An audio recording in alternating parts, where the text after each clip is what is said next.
মানে আওয়ামী লীগকে এখন জাতীয় পার্টি ওন করে, এটা আমি বলবো। কারণ হচ্ছে কি, আপনি যদি দেখেন আপনাদের এখানে সম্ভবত আপনার সাথেই জিএম কাদের উনি অন দ্য রেকর্ড বলেছেন যে তিনি পিএম এর সাথে মানে হাসিনার সাথে তিনি ফোনে কথা বলেন। হ্যাঁ, তো ওনাদের সাথে একটা যোগাযোগ থাকতেই পারে। এবার জাতীয় পার্টি তো কখনো আসলে আওয়ামী লীগ থেকে বের ছিল না। আপনি যখন 14 সালের ইলেকশনটা যদি এরশাদ সাহেব ইলেকশনে না যেতেন বা যখন জাতীয় পার্টি ইলেকশন না যেত, তাহলে তো ধরেন হাসিনা 5 বছর নাও থাকতে পারতো। তার মানে কারণ হাসিনাকে তো এটা একটা মানে পার্সিয়ালি বৈধতা দিয়েছিল 18 সালে যখন এরকম একটা রাতের ভোট হলো। হ্যাঁ, তারপরে ওখানে তো জাতীয় পার্টি মানে এটাকে পদত্যাগ করতে পারতো, কিংবা 24-এ যদি আপনি সর্বশেষ ধরেন, আমি মনে করি ধরেন জাতীয় পার্টির আজকে যে অবস্থান, জাতীয় পার্টি এটা ডিজার্ভ করে না। কারণ জাতীয় পার্টির তো একটা পার্টিকুলার একটা ভোট ব্যাংক আছে, উনি কয়েকজন পার্লামেন্টের নাম বললেন। কিংবা জাতীয় পার্টি তো ধরেন বাংলাদেশে ঠিক আছে এরশাদের পতন হয়েছে গণঅভ্যুত্থানের মুখে, কিন্তু জাতীয় পার্টির গায়ে তো সে গণহত্যার সেই কালিমাটাও ওভাবে নেই, বা জাতীয় পার্টির ওই অর্থে হাসিনার মতো মাফিয়া রূপতন্ত্রও নেই।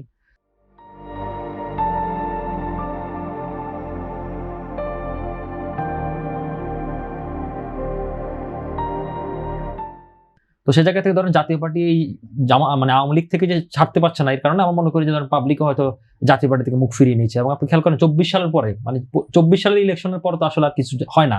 আমিডামির ইলেকশনের পরও, কিংবা পাটোয়ারি ভাই হয়তো ব্যক্তিগত উদ্যোগে উনি জুলাইয়ের পক্ষে ছিলেন, কিন্তু যখন জুলাইয়ের একটা হত্যাকাণ্ড ঘটে, আবু সাইদ হত্যাকাণ্ড ঘটে, তখন তো ওনারা সংসদটা বয়কট করতে পারতেন বা পদত্যাগ করতে পারতেন।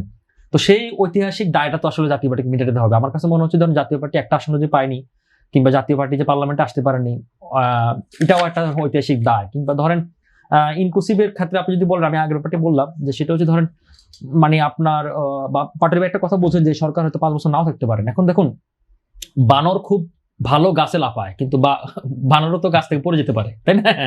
এখন একটা সরকার খুব ভালোভাবে দেশ চালালো, তার পতন হতে পারে, বা সে খুব রেজাল্টটা নাও আসতে পারে। এখন এটা তো আগামভাবে বলা যায় না, কারণ এই সরকারটা এমন একটা মানে ক্রুশাল টাইমে সে ক্ষমতাটা নিল যে আমাদের একটা সিরিয়াস অর্থনৈতিক ক্রাইসিস, এবং এই অর্থনৈতিক ক্রাইসিসটা কিন্তু এখন না, ইউনূসের আমলে ছিল, কিংবা হাসিনা শেষ দিকেও আপনার অর্থনৈতিক ক্রাইসিসটা ছিল। আপনি যদি খেয়াল করে থাকেন, হাসিনা সর্বশেষ যখন পতন হয়, তার পতনের আগে সে কিন্তু চায়না গিয়েছিল, এবং চায়না থেকে যখন সে টাকা পায়নি, সে 2 দিন আগে সে সফর সংক্ষিপ্ত করে চলে আসলো।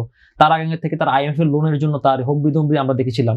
তো এটা তো সরকার রয়েছে, আমাদের ইনফ্লেশন রেট হাই, তারপরে আমাদের এই হামের একটা সংকট, মধ্যপ্রাচ্যের সংকটের কারণে আমাদের তেলের সংকট, কর্মসংস্থানের অভাব, আমাদের ধরেন এই যে বাজার ঘাটতি হতে হতে এখন এই পর্যায়ে আসলো। আওয়ামী লীগের আমলে $234 বিলিয়ন লুটপাট হলো এই উন্নয়নের নাম বলে। তারপরে উন্নয়ন হয়েছে, কিন্তু উন্নয়নগুলো আপনার সাস্টেনেবল হয়নি, কারণ এত লুটপাট হলে আপনার উন্নয়ন সাস্টেনেবল হবে কি হবে? তারপর আপনি দেখেন এই যে এই অসঙ্গতিগুলো, সেই অসঙ্গতিগুলো, কিংবা আমাদের সুশাসন ছিল না, আমাদের আমলাতান্ত্রিক যে ভর করে যে হাসিনার, বিশেষ করে ধরেন 18 সালের পর থেকে লিটারলি হাসিনা আমলার উপর নির্ভর করেছিল। শামীম ভাই নিজেই বলছেন যে এখানে তার বেতন ভাতা নিয়ে দেওয়া। এবার আপনি দেখেন 18 সালের পর থেকে মানে SP, DC, ইউনো, ওসিরা যে পরিমাণ পাওয়ারফুল ছিল, একটা MP, স্থানীয় MP এত পাওয়ারফুল ছিল না।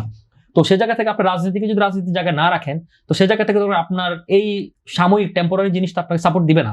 কারণ এই আমরা দেখলাম 36 দিন হাসিনা কিভাবে ক্যারি করলো, পুলিশের উপর নির্ভর করে, আমলার উপর নির্ভর করলো, কিন্তু একটা সময় যখন সাধারণ জনতার মুখে, যখন সেনাবাহিনী বা আমাদের অন্যান্য বাহিনীগুলো মুখ ফিরিয়ে নিল, তখন তো হাসিনা পতনটা হলো। তো সে জায়গা থেকে এই সরকারের মেয়াদ 5 বছর থাকবে, নাকি সরকার আবার পরবর্তী সময় ইলেকশনের মাধ্যমে ক্ষমতা আসবে, সেটা এখনো বলা যায় না।